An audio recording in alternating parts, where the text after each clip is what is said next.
Sweden का नाम सुनते ही आइकिया, आबा और तेज गंध वाली डिब्बाबंद मछली दिमाग में आते हैं, लेकिन जिस पर वाकई ध्यान देने की जरूरत है वो है देश की एक बड़ी उपलब्धि। स्वीडन का प्रदर्शन ग्रीन हाउस गैसों की कटौती के मामले में पूरे यूरोप में बेहतरीन है। जलवायु के दुष्प्रभाव घटाने के लिए कल्याणकारी योजनाओं में कटौती करना जरूरी नहीं, पूरी दुनिया को ये संदेश मिला है। और यही नहीं, स्वीडन ने अपने लिए दुनिया का सबसे कड़ा जलवायु लक्ष्य रखा और वो उसे हासिल करने की ओर बढ़ रहा है। स्वीडन आखिर दूसरों से बेहतर क्यों है? जलवायु के मामले में वो रोल मॉडल कैसे बना और दूसरे देश उससे क्या सबक ले सकते हैं? आइए जानते हैं। स्वीडन को कुछ प्राकृतिक लाभ हासिल हैं, मतलब उसका ये विशाल हरा भरा जंगल देखिए। स्वीडन का 70% क्षेत्र वन भूमि है। वायुमंडल की CO2 घटाने वाले जंगल ग्रीन हाउस गैसों के उत्सर्जन में कटौती करने में काफी काम आते हैं। देश के पास हवा भी भरपूर है। ये लंबी तटरेखा देखिए और ये तमाम बड़ी झीलें जल बिजली के लिए परफेक्ट हैं। लेकिन बात सिर्फ इस कुदरती खजाने के बेहतर इस्तेमाल की नहीं थी। स्वीडन को अपनी प्राकृतिक सामर्थ्य का शुरू में ही अंदाजा हो गया था और वो दूसरे देशों से काफी पहले अक्षय ऊर्जा में निवेश करने लगा था।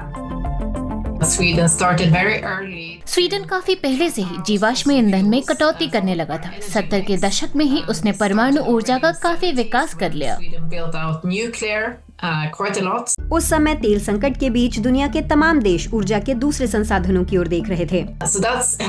तो उससे स्वीडन को तेल का इस्तेमाल कम करने में मदद मिली।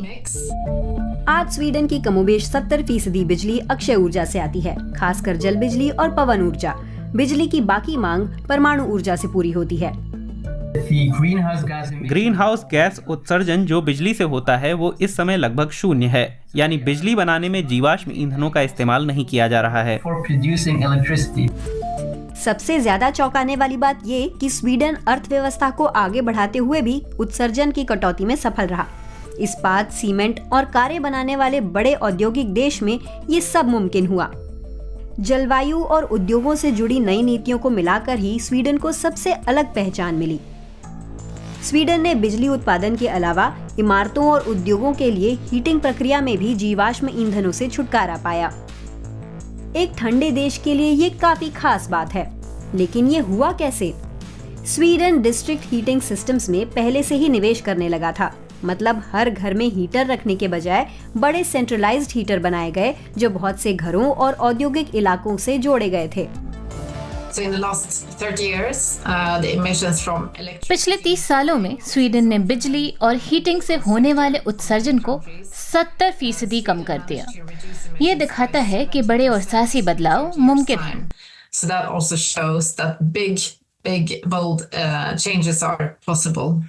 ये बड़े और साहसी बदलाव यूं ही नहीं हो जाते। स्वीडन ने 1990 के दशक से स्वच्छ जलवायु नीतियां लागू की हैं, जैसे दुनिया का पहला और अब तक दुनिया का सबसे ज्यादा कार्बन टैक्स लगाया। उद्योगों और व्यक्तियों पर कार्बन डाइऑक्साइड उत्सर्जन के लिए टैक्स लगाया गया। जब कार्बन टैक्स लाया गया तो उसे लेकर व्यापक सहमति थी कि आगे का रास्ता यही है। तब से हमने पीछे मुड़कर नहीं देखा। स्वीडन की किसी पार्टी ने इस पर कभी सवाल नहीं उठाया। 2019 के एक शोध से पता चला कि इस टैक्स का CO2 उत्सर्जन पर बड़ा असर पड़ा है। इससे एक औसत साल में परिवहन से होने वाले उत्सर्जन में करीब 6% की कटौती हुई। संदेश साफ है, या तो हम पर्यावरण को खराब कर टैक्स भरते रहें या कुछ बेहतर करें और टैक्स से बचें। टैक्स के चलते जो नए एक्सपेरिमेंट हुए उनसे उद्योग आगे बढ़े। इसी बदौलत स्वीडन भविष्य में भी निवेश कर पा रहा है। स्कूलों, शिक्षा प्रणाली, इंजीनियरिंग और वैज्ञानिक तकनीकों पर काफी ध्यान दिया जा रहा है। अक्षय ऊर्जा के कुछ खास रूपों पर स्वीडन को बड़ी महारत हासिल है, जैसे ज्वार भाटे से बनी अक्षय ऊर्जा।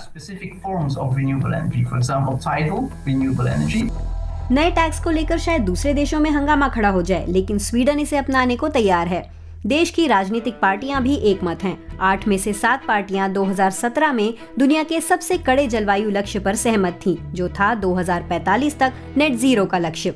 तो वाकई क्या स्वीडन जलवायु नीति को लेकर कोई गलती नहीं कर सकता, या वो ऐसा कर सकता है? खैर, गलती तो हो ही सकती है। खेती वो सेक्टर है जिसमें उत्सर्जन कटौती को लेकर बहुत कम या लगभग कोई प्रगति नहीं हुई। लेकिन देश में समस्या का सबसे बड़ा स्रोत है परिवहन सेक्टर। स्वीडन का ज्यादातर उत्सर्जन वहीं से होता है और वो एक अहम सेक्टर है। यहाँ की आबादी ज्यादा नहीं, लेकिन दूरियां लंबी हैं और प्रगति धीमी है। हमें डर है परिवहन सेक्टर में फिर से उत्सर्जन बढ़ सकता है। सालों से स्वीडन परिवहन उत्सर्जनों को कम करने के लिए आर्थिक प्रोत्साहन देता रहा है, लेकिन वो रकम सरकार नहीं चुकाती। जैसे कि स्वीडन में सालों से ये व्यवस्था है कि इलेक्ट्रिक या बायोगैस कार खरीदने पर आपको सरकार से बोनस मिलेगा, लेकिन अगर आप पेट्रोल पीने वाली एसयूवी खरीदते हैं या आपके पास पहले से ऐसी कार है तो आपको ज्यादा टैक्स भरना होगा। इस तरह बेहतरीन कारों का बोनस सबसे खराब कारों से हासिल पैसे से निकलता है।